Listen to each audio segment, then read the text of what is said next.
Вчера поздно вечером недалеко от села Орлах Мирнинского района в 4 километрах был обнаружен пожар на площади 1 гектар.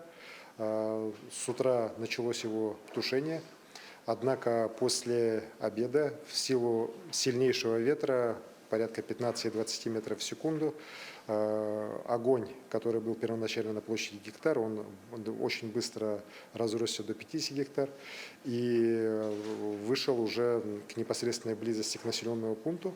Было объявлено уже предупреждение о возможности захода огня в населенный пункт. И, к сожалению, вот в районе 17:30 огонь перебросил через реку Малая Батобия. Это большая достаточно такая речушка, и возник пожар уже непосредственно в самом населенном пункте. К этому времени в населенном пункте уже находились дополнительные силы МЧС, пожарников. Были привлечены силы авиакомпании «Алроса». К сожалению, 3 жилых дома сгорели, и также две стройки.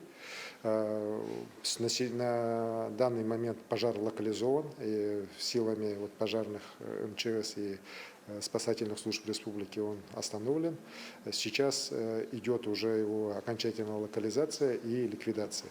Вместе с тем, конечно же, пожар лесной, он на той стороне идет, поэтому принято решение, сейчас уже самолет Би-200 МЧС России вылетел на Мирный из Якутска для тушения пожаров. Также в течение ближайших буквально минут вылетит уже вертолет Ми-26 с водосливным устройством большим, и также будет на нем уже команда дополнительная спасателей МЧС в составе 20 человек.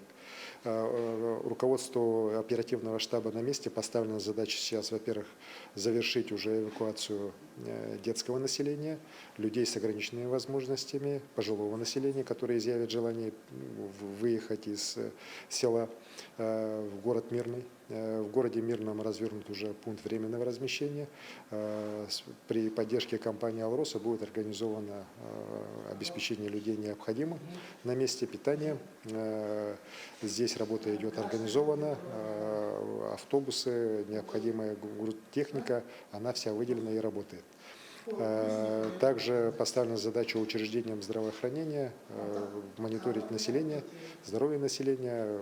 Пока случаев обращения за помощью нету. Вместе с тем, конечно же, понятно, что люди находятся в сложной психологическом состоянии, и необходимую помощь на местах и на месте, конечно, надо оказывать. Работа будет продолжена. Сейчас главная задача, еще раз говорю, окончательно ликвидировать пожар, который идет, на стороне именно поселка был, перекинулся так. В дальнейшем, в ближайшие сутки будет идти работа уже по локализации и дальнейшей ликвидации лесного пожара, который на той стороне реки Малая Батобия еще продолжается.